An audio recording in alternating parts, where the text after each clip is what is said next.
Good Well, morning. hello, everyone. Hello, It's good to Dr. be here. Cook. How are you? I am really good, Cami. Thanks. Good. Hey, let me bring up our PowerPoint slide.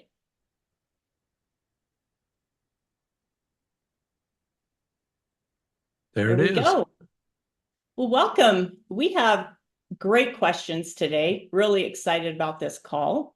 Looking forward to getting into it because I think everyone will really enjoy what we have for everyone today. Well, and Cami, we should mention on this first slide, we've got that QR code for That's right. Wordly. And if you scan that, it will take you into the link where you can turn Wordly on and get this translated into one of 65 languages. That's right. Yeah, we'll give everyone just a couple minutes to get that QR code and get set up. And we have the disclaimer there at the bottom. Limbic Arc technology does not diagnose, treat, cure, or prevent any disease, illness, injury, or other medical condition. So That's right. it's Thank always you. good to say that one. That's right. All right, It- let's advance the slide here to the first question.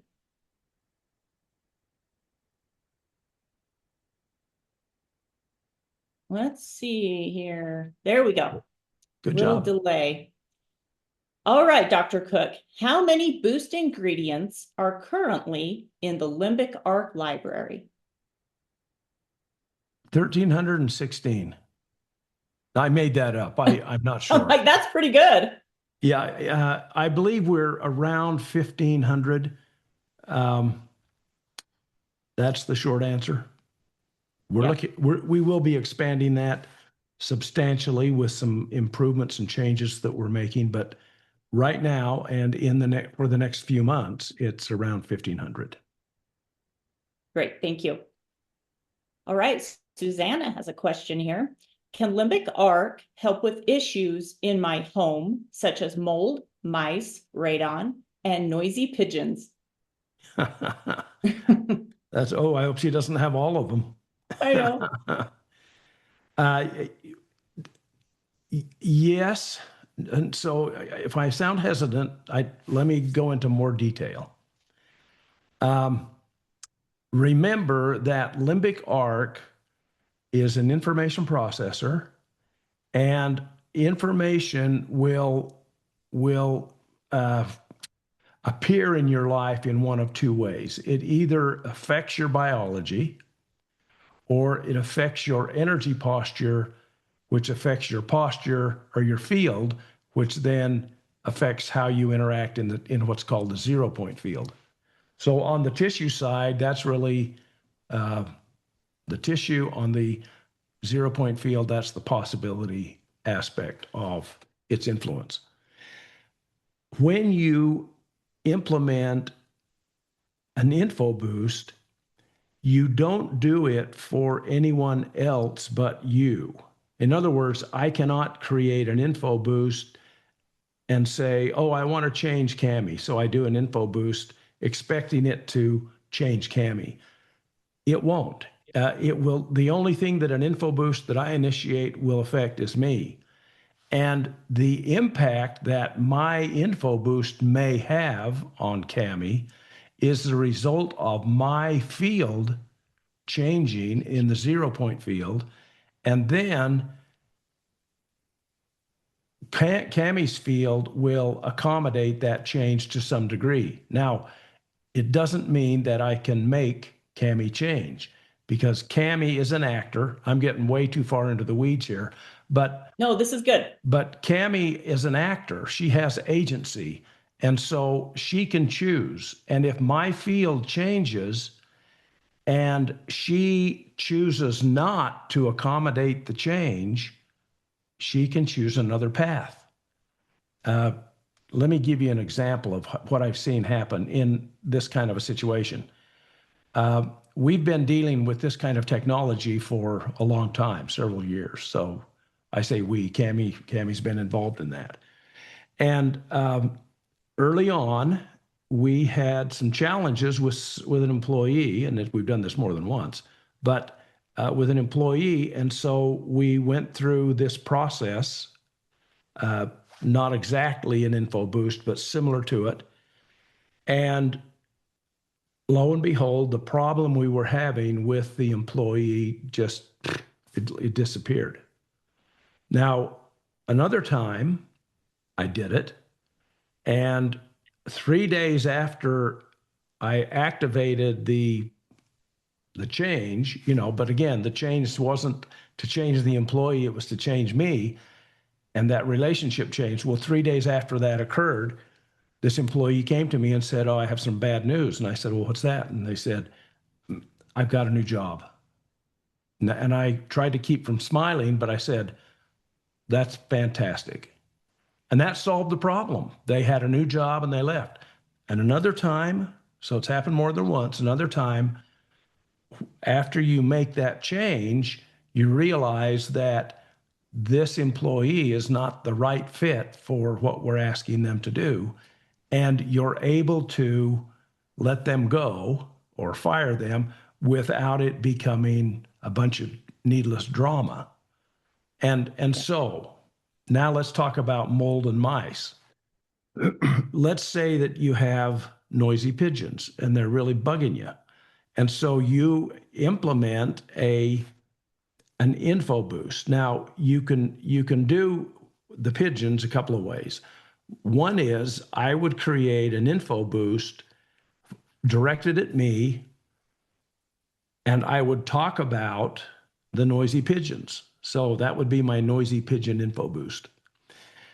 When that InfoBoost has an effect on me, it will change my field, and my field could move in a way that I all of a sudden enjoy pigeon music.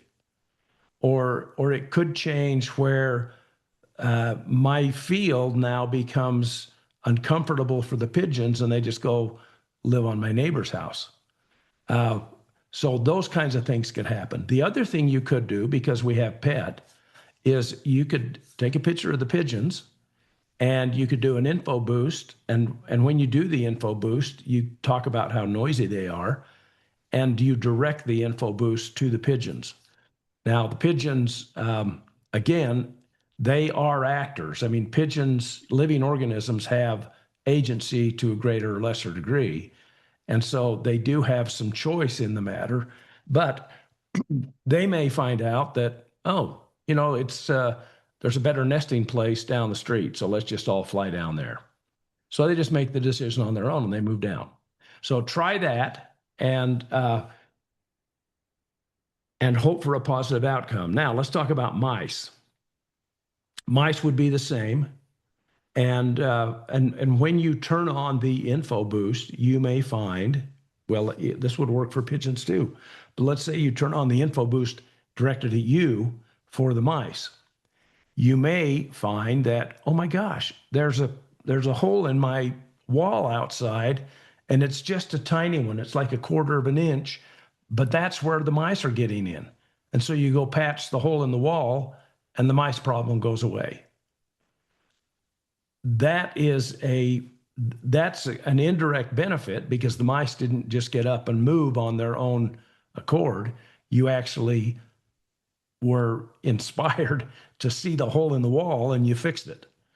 And the same would be true with mold. I'm not sure that you can actually kill mold with an InfoBoost, but you may find that you run into someone who is an expert in mitigating mold in houses, and they say, oh yeah, I can take care of that problem. So your problem gets solved because your field changed and opened you up to receive the solution. And radon, I think, would be the same thing. I'm not sure that you can close a crack in the earth with an InfoBoost, but you may find the solution to the radon problem and then be able to implement it that way. That was a long answer, huh, Cami? Hey, that was great. Hopefully, Susanna, hopefully that's helpful for you. Yes, well, that was a tough question. See, it took a long time. I'll blame it on Susanna. Thank you. All right, let's move on to the next one. I have used Limbic Arc for 3 years. You just moved. and see strong results. I also use my voice for 4 family members who remained skeptical. If the system uses a person's voice, why does it also work for others? Is intention alone enough, as some early users suggest?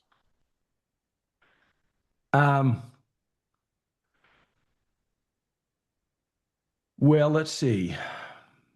The answer is when you speak on behalf of someone else, you are acting as what is called their surrogate. In other words, if Cammie wanted to implement an InfoBoost for her daughter, and let's say her daughter just wasn't available to do, the InfoBoost process, well, then Cammie could speak on behalf of her. If her daughter was not willing to have her do that, then it would be probably less effective because, again, Cammie's daughter is an actor. She has agency. And the information that we get, we don't always do something with it. In fact, we all get way more information than we ever do something with. And that's our privilege. It's because we don't have to choose. So, my wife may say something to me like, hey, Vaughn, there's a better way to do this. And I go, don't tell me, I don't want to hear it. I refuse to receive the information, even though she has a brilliant idea and it is a better way to do it. I don't have to listen to her. And at a subtle level, that is true too. So if Cammie's daughter says, oh, Mom, you're just full of baloney, then she's probably less likely to receive the information in a way or apply the information after she receives it. But it doesn't mean that Cammie still can't provide her with the information. Yeah. And you're acting as their surrogate. So I think last week we talked about power of attorney. The concept of being a surrogate is not strange. I mean, it might be new, but it's really common. If I wanted to do something legal, like buy a piece of property, and I could not physically go buy that property, I could give Cammie what is called my power of attorney. And that's a document that's, signed and notarized that says, Cammie Howard can spend my money and she can commit me on and so I give her the authority to go do this.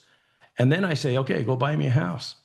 And she goes out and finds this really nice house and says, okay, I'm buying this on behalf of Vaughn, and here's the power of attorney. And she signs my name and her name as my power of attorney.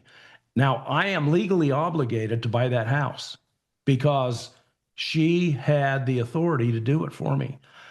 She was my surrogate, you see. She actually was acting on my behalf. And with Limbic Arc, it's not as dramatic as a notarized document and, doing those kinds of things, but it can be just as impactful.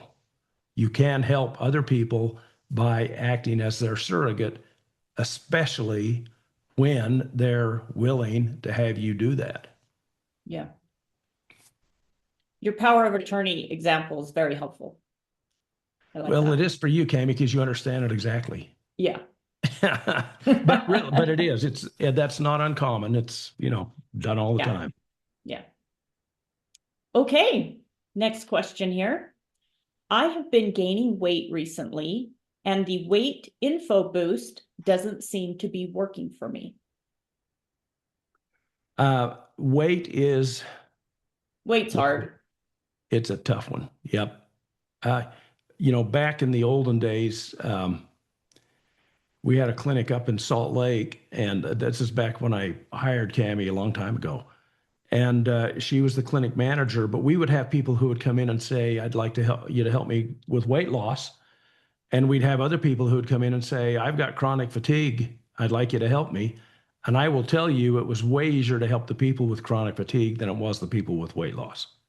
So weight loss is just, it's so multifaceted. There's so many aspects to weight loss. Now, that having been said, if you boil it down to the simplest thing, it's don't eat as many calories as you're expending. And sometimes that's easy, and sometimes it's nigh unto impossible. And sometimes you've got hormones that are going wacko on you, and that's a challenge. And sometimes you have emotional situations, you're under a lot of stress, you're in a bad relationship, you're being abused, you have a lack of confidence, you're eating food that you're allergic to and don't know it. There's just lots of reasons. So here's what I would do in this case. If you find that you are not getting the results that you want with a weight specific InfoBoost, then you should keep yourself open to other contributing possibilities. In other words, let's say that um, a woman is in an abusive relationship. Now, I'm using this example because this is more often the way it appears. It's usually not a man in an abusive relationship, it's usually a woman. So let's say this woman is in an abusive relationship and she's gaining weight and doesn't know why. Well, one of the reasons why is because you use weight as a defense against the abuse. And you don't do it because you want to. You do it because subconsciously you're subconsciously driving yourself, which is driving your appearance. And so you turn on the weight loss info boost and it's not working. Well, it's not working because this weight is actually serving the purpose of defending you in this relationship. And so you may want to then turn to something like CERT, where you want to deal more directly with what's the emotional component to this weight loss issue I'm dealing with. Or you may say, oh, I wonder if it's my relationship. And then you turn to a relationship info boost specifically. Now, Christania, I'm not suggesting that you're this woman. I'm just saying that you want to look at the other things. You might be eating a food that you have developed a sensitivity to. I remember a doctor friend of mine back in Ohio who told me about a patient who came to him and he was obese. And this guy said, I'm a professional performer and my obesity, which has just come upon me spontaneously, is really impacting my career. And I can't figure it out. All I eat is salads all day because I figured that's what I ought to be doing. I need to cut my calories back. Well, this doctor dives into the diagnostic process, finds out this guy's allergic to lettuce. And he's eating salads. And so you'd look at him and you'd say, well, you're doing all the right stuff. Well, yes, you are, unless you're allergic to a lettuce and you're loading your body up with it, and your weight loss is actually an inflammatory response to these allergens that you're putting in. So it could be a food allergy.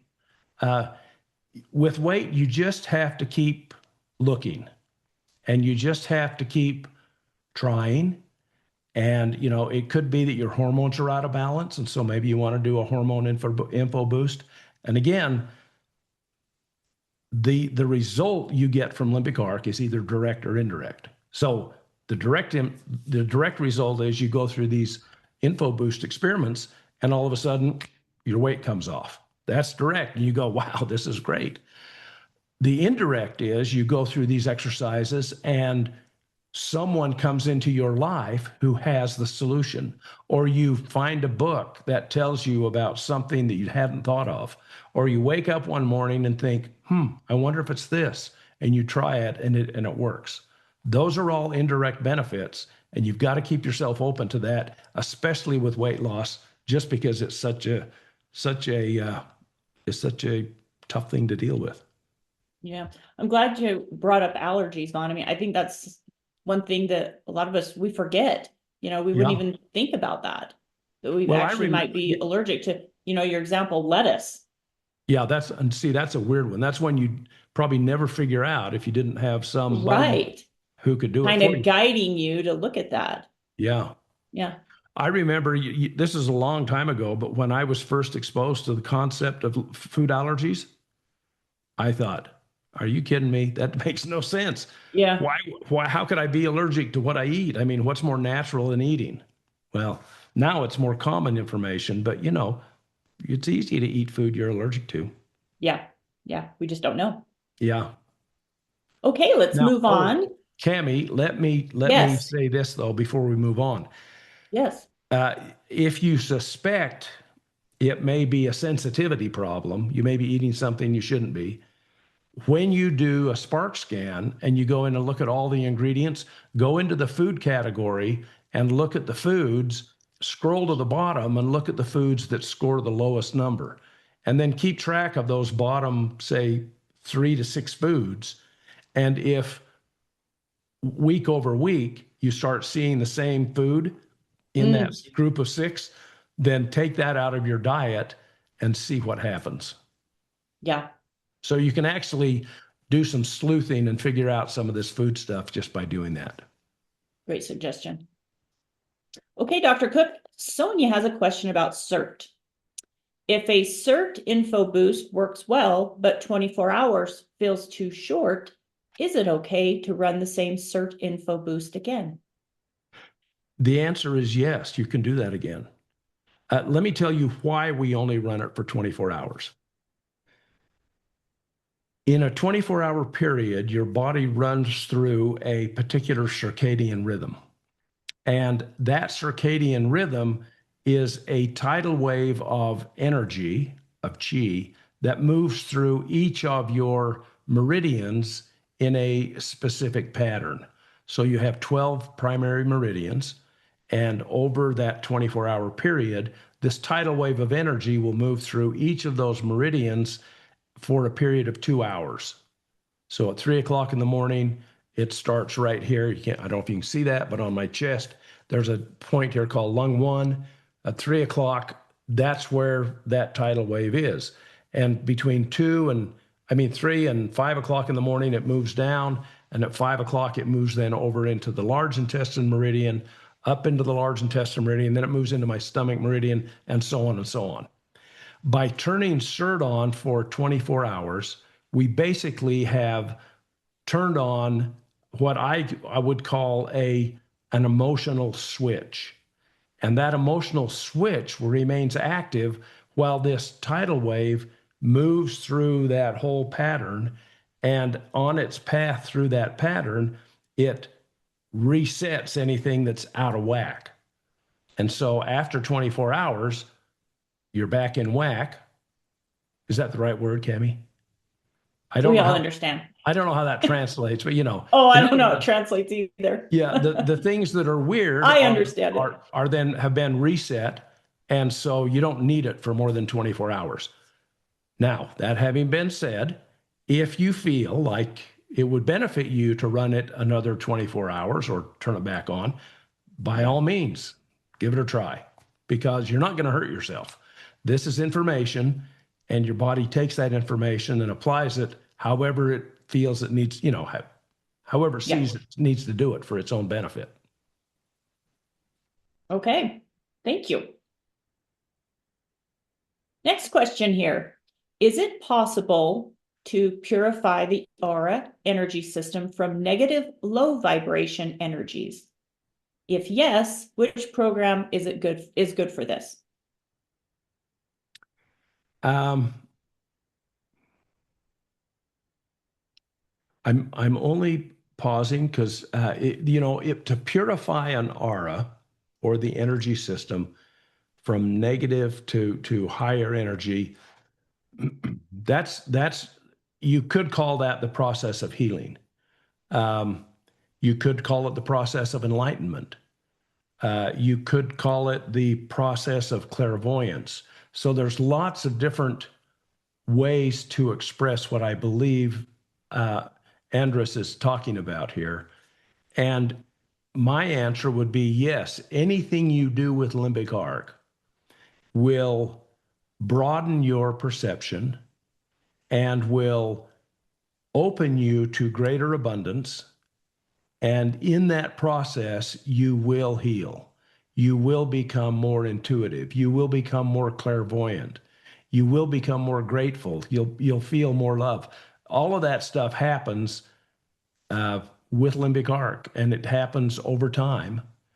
And part of the reason it happens is because as your energy posture changes and your field changes, you just become a vessel that naturally can receive more, and the universe delivers to you everything you're willing to receive. So Yeah.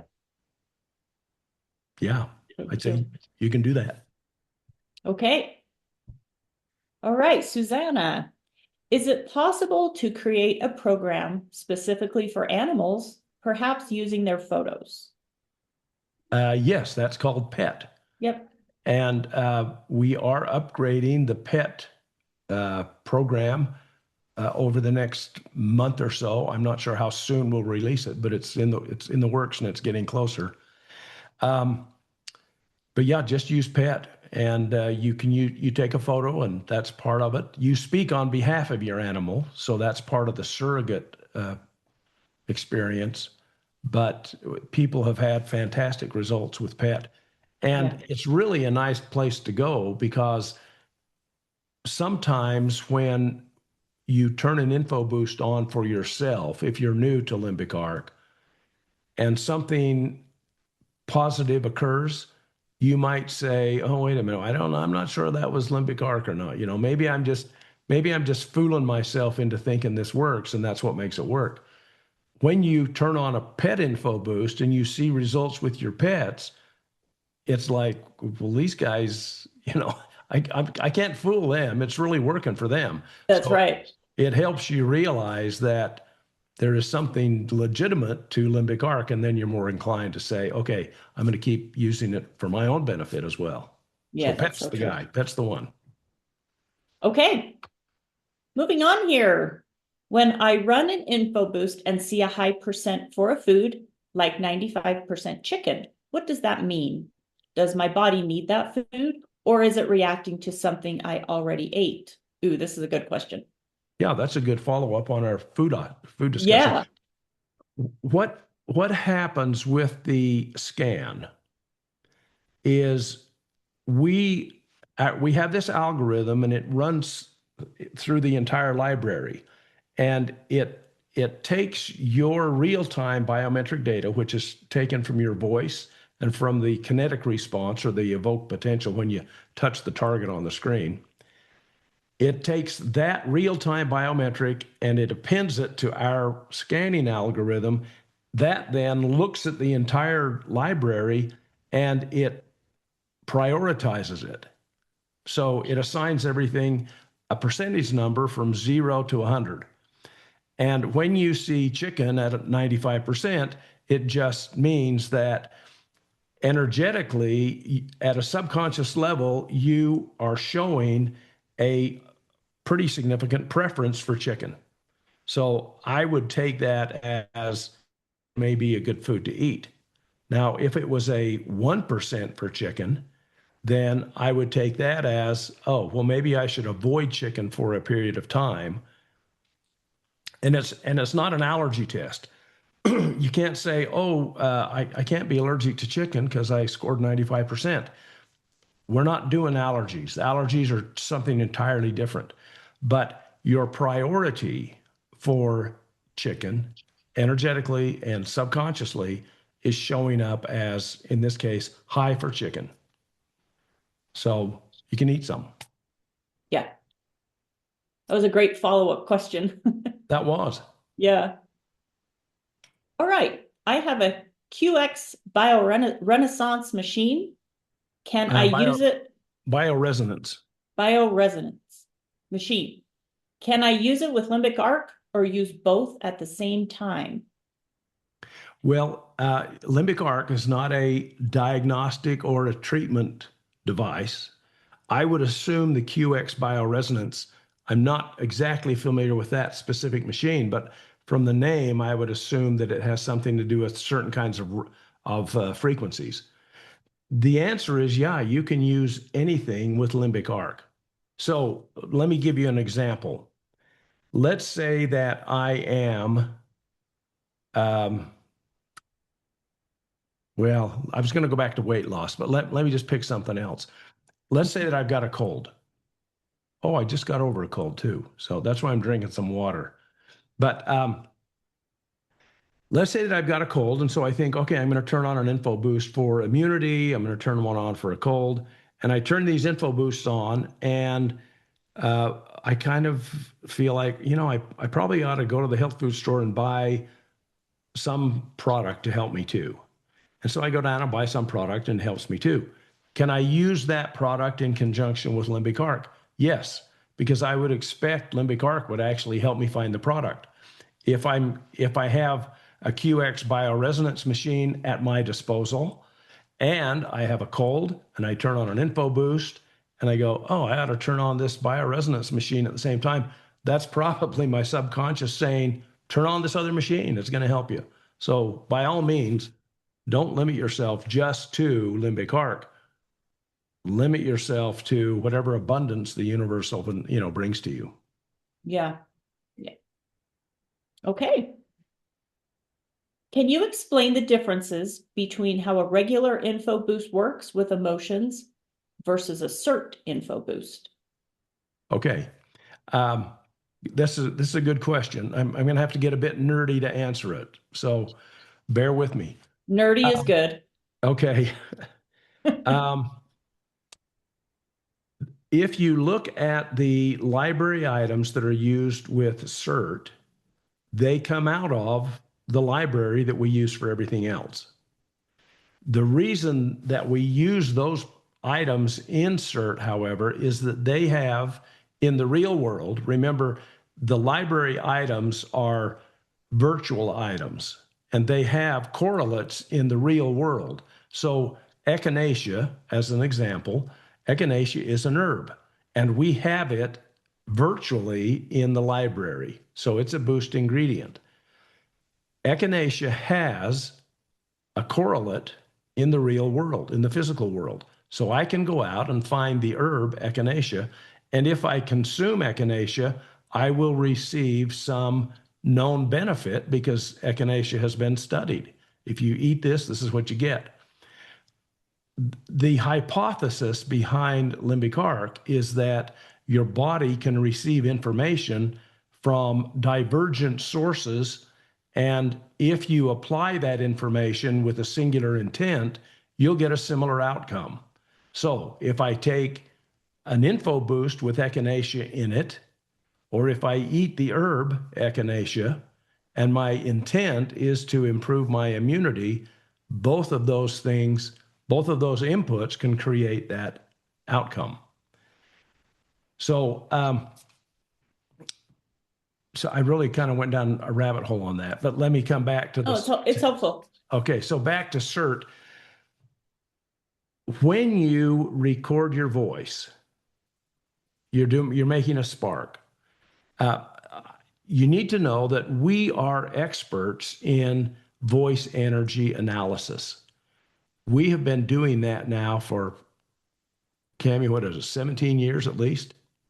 We've had technology. Close to 20. Yeah, we've had technology for that long that clinicians have been using that specifically does voice energy analysis and information transfer back into their patients, and that we know that impacts emotions in a significant way.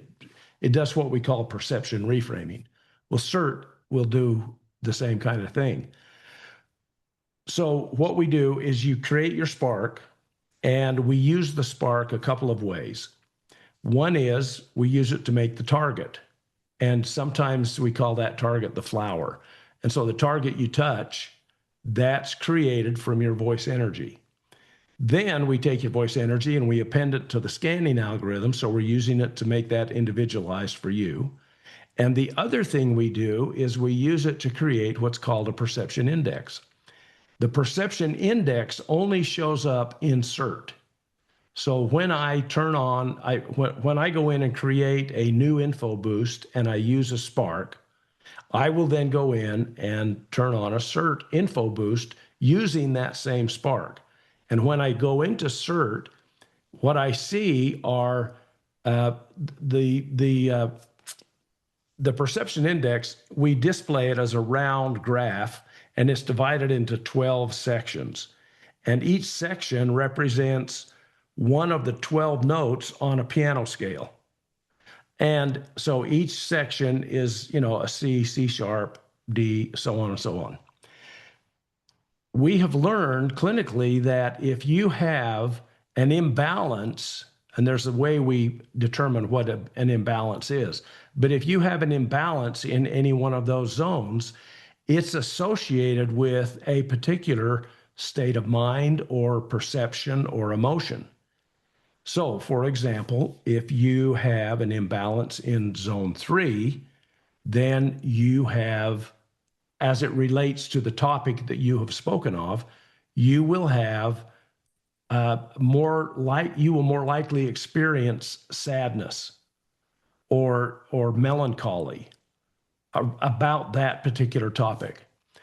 Okay, so now we're in CERT, and we have analyzed this voice energy, and we've combined it into the perception index, but you don't see the whole perception index in CERT. What you see are the 3 zones that are most out of balance. And so the top one is the one that's most out of balance, the second one's second most, and third most. And then what we have done is we have taken from the library items that in the real world have an effect on whatever that emotion is relating to that zone. So let's go back to zone 3, sadness, melancholy. Well, there are some things that will boost your mood. And so those are the things that you'll find in the list underneath zone 3, if zone 3 comes up as one of your 3 most out of balance zones. When you select those items then, and again, they're scored according to your preference, and so you'll see a ratio number, and as you select those, it moves the slider across, and so you can see, okay, these items are now having an effect on this particular zone. And that's really the difference. It's not that we use a lot of essential oils in CERT, and it doesn't mean that the essential oil information in CERT is doing anything more for you than it would do if you had it in an InfoBoost outside of CERT. The difference is it's just the way we determine which one to use. So. Thank you. And if you want to get a little bit more nerdy, the way we make the determination of priority in CERT is by zone.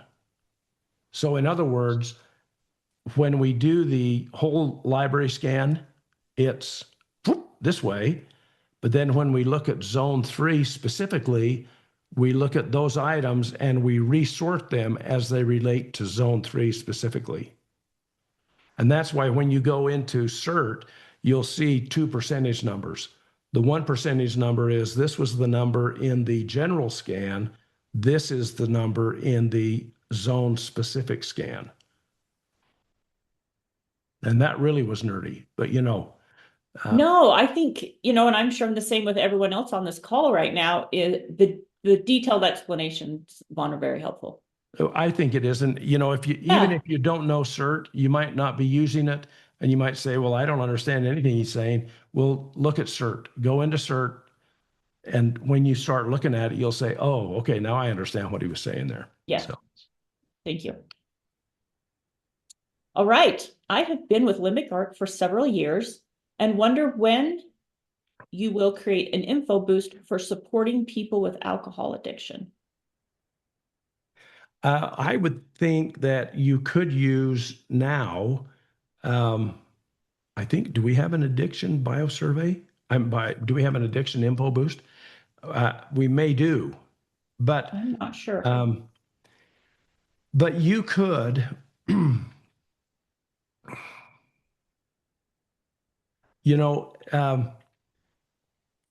alcohol addiction, you think of it in, too often we think of it as a character flaw. And we should think of it really as a disease process. And If you are living with someone with an alcohol addiction, it's very difficult not to think of it as a character flaw because they can make your life hell. And if you are someone suffering from alcohol addiction, you can think the same thing about yourself. I mean, it's very easy because it's like, look, I want to quit. I want to stop this destructive behavior, but I can't. And so one of the things that I would expect Limbic Arc to help with as it relates to alcohol or any other kind of addiction,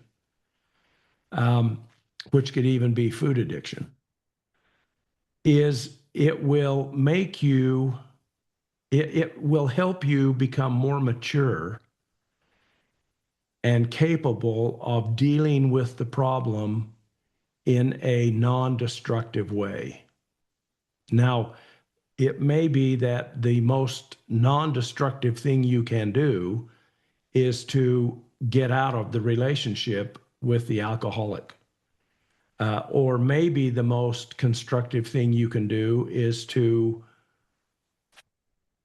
just, quit enabling this person. I mean, it's not an easy problem, but the solutions come in subtle and they come in timely ways. And sometimes the biggest challenge we have is to endure responsibly the time it's just going to take. So, so I think there's lots of InfoBoosts that would help with addiction. Yeah, And that's what I was just going to mention is, this question specifically about alcohol, but I think we're talking about addiction in general. yeah, yeah. Yeah. And it's difficult. a lot of times addiction is a symptom of an allergy. Interesting. In America here in the United States, our indigenous people are more likely to become alcoholics than non-indigenous. And the reason is because those of us whose ancestors came from other parts of the world, Europe in particular, in my case, and in your case, Cami, Yeah. we metabolize alcohol differently. And so the likelihood that I would develop a sensitivity to alcohol is less than it would be for my Native American neighbor whose ancestors genetically just don't do a good job of metabolizing alcohol. And so he Oh, that's developed, interesting. I didn't know yeah, that. yeah. So they develop an allergy to it. And so that's what can happen. Now, again, if you're struggling with addiction or if someone is, God bless you. Yeah. It's a tough one, but don't give up on yourself and don't give up on your peeps. But I'm not sure what the answer is to, it's not like you can make a magic wand and everything goes away. Yeah. Okay. Thank you. I've personally been asked this question several times. Okay. Can I stop taking my physical dietary supplements and vitamins and get them from the InfoBoost? Um, maybe. Exactly. Yeah, I mean that's really the answer. Let me let me tell you why I do not stop my I have not stopped my supplements. Okay, I'm kind of a vitamin junkie, so I'm different maybe than a lot of people. But but even if I wasn't a junkie, this is the way I would approach it. If I'm taking vitamin C, what am I doing? I am introducing a chemical into my body. And the primary mover of the value of that chemical in my body is the information that is carried by the molecular arrangement that makes this thing vitamin C. In other words, information is what is conveyed by an arrangement of things. And so when I take vitamin C, my body looks at that arrangement of things and uses it because it carries with it a conveyance of information. Now, when I turn on an info boost for vitamin C, what am I doing? What I am doing is communicating to myself. I'm creating this communication, opening a communication channel. And through that channel, I am receiving an arrangement of things that has information. And that information is vitamin C. But it's not chemistry. It's different from chemistry. My clinical experience is that sometimes people need the digital information, and sometimes they need the chemical information. It's a And great way to explain it. and because I may need both, that's why I use supplements, and that's why I use an InfoBoost. So, Okay, we'll continue to take our supplements. but, yeah, I mean, and you can experiment with it. So, Cammie, you and I both know of patients who've come into the clinic, and the one that comes to my mind is insulin sensitivity. You have a Right. diabetic, and they come in, and they just continue to inject more and more and more insulin because they're becoming so insulin insensitive. And you turn on a flow of digital information that relates to insulin, and all of a sudden their need for insulin goes right down. And it's because, I think it's because their body is becoming numb to this kind of information, but when it sees it in this form, it goes, oh crap, I don't need that much. And all of a sudden, it goes back down. Yeah. So, All right. A friend of mine signed up 2 months ago. After adding InfoBoost for sleep and gut, she experienced worse sleep and stalled bowel function. I suggested lowering the intensity to 70 to 80%. Is that right? What else could be recommended?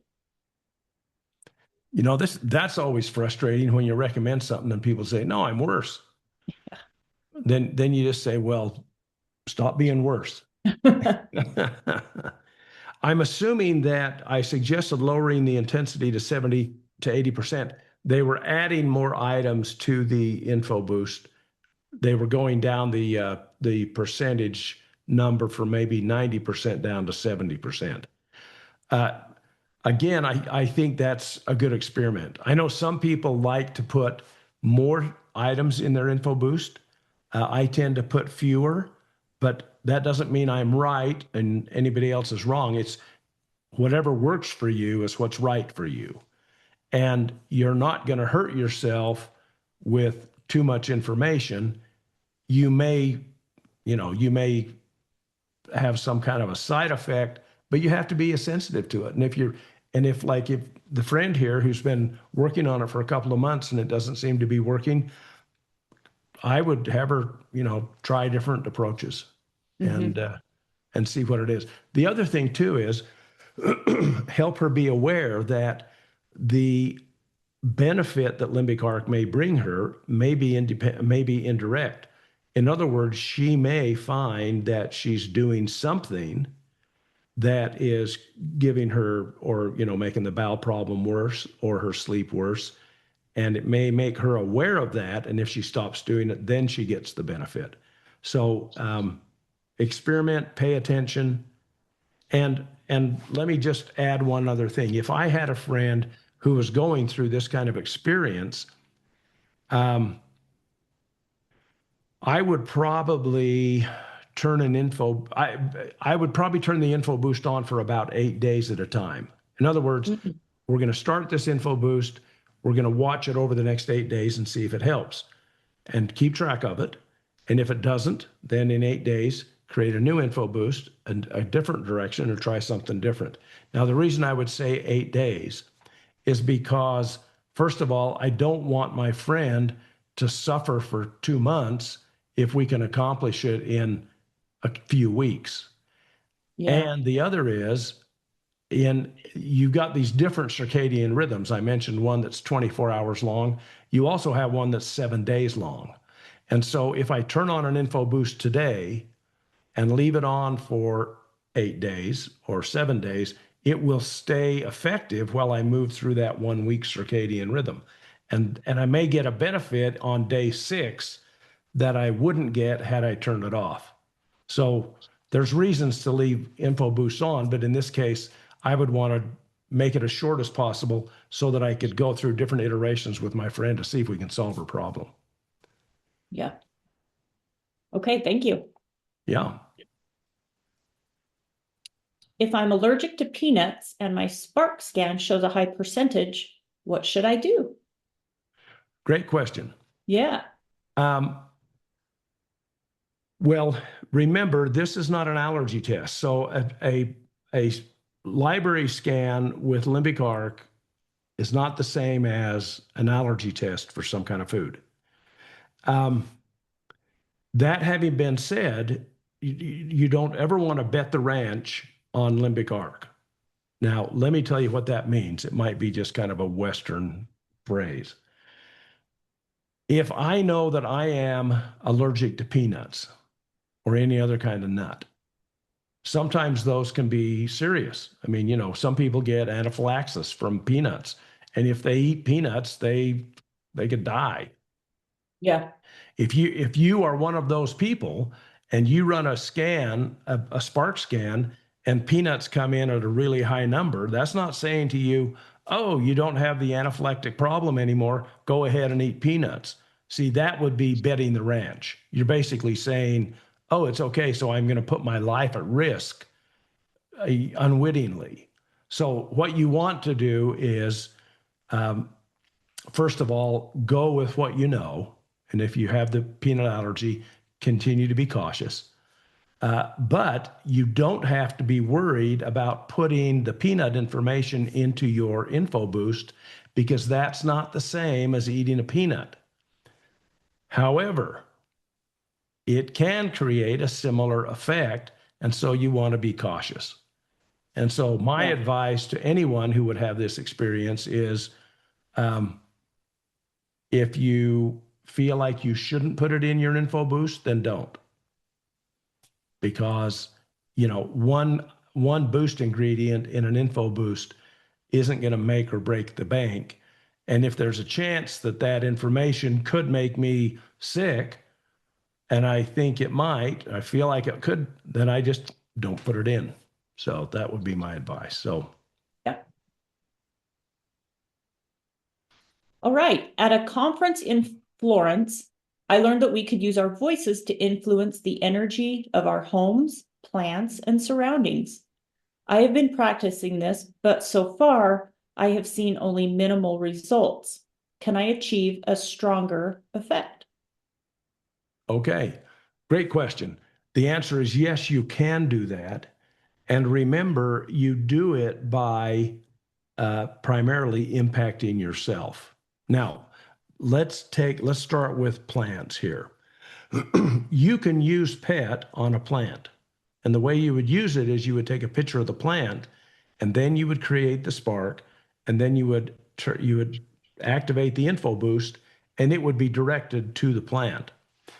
But as it relates to your home or your surroundings, the difference between you and your plant and these other things is you're a living organism.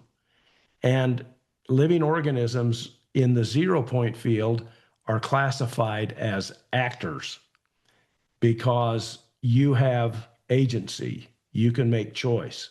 Now, does a plant have agency? I'm not sure. Certainly not as much as you do, but I'm not qualified to say that it doesn't have any, but it is a living organism. So you are an actor. That means that you can change by choice. Your home, on the other hand, is in the 0 point field, and it does have a field, but it is a non-actor. It has no agency. It can only be acted on. So as an actor, you can change the field of your house, but your house cannot choose to change itself. So how does it work with Limbic Arc? Well, the way it works is you create the InfoBoost, and as the actor, your relationship to the house in a field sense will shift, and anything that's appropriate to do to the house you will then act in that appropriate way. So you're changing, which results in a change on the house. The house is not going to change and create a change on you. It doesn't go the other way. Yeah, great explanation. That's our last question. Is it? Yeah. Well, these have been fun questions. Yeah, this has been a great call. Dr. Cook, thank you so much for your time. I know everyone pleasure, really Tammy. enjoys the Q&A call, our monthly Q&A call. So, well, we have great peeps in the Limbic Arc world. We sure do. And it's always fun to talk about these things. Cammie, I've been doing a lot of, we're launching a new website. In fact, right. Yeah, we may have launched it. I can't remember what Scott told me this morning, but be that as it may. Today or tomorrow. Yeah, and a lot of the content that's gone into that has required a lot of research. And we are on the cutting edge, but we are not unscientific. I will tell you that. This whole idea of informational medicine, this whole idea of information impacting humans at a biological and at an energy level is becoming more and more mainstream. And to me, that's really gratifying because most of my career, I've been a total heretic. And, I've been doing things that everybody, they hold up their cross and say, get back in your casket, you evil person. But it's coming our direction and at a significant pace. And so what you'll see, go to the website, but what you're going to see is explanations that are more scientific sounding than anything we've ever done before. That's because the whole world's catching up to us. And pretty soon, this whole idea of informational medicine is going to be more mainstream than it ever has before. And yeah, I agree. Yeah. So life's good. Great. Well, thank you everyone for joining us. Our next call will be Thursday, April 2nd at 11 a.m. Mountain Time, and that will be our monthly call with Dr. Cook. So make sure you join us for that call as well. Goodbye, everyone. Good to be here, everybody, and hasta la vista. Bye-bye.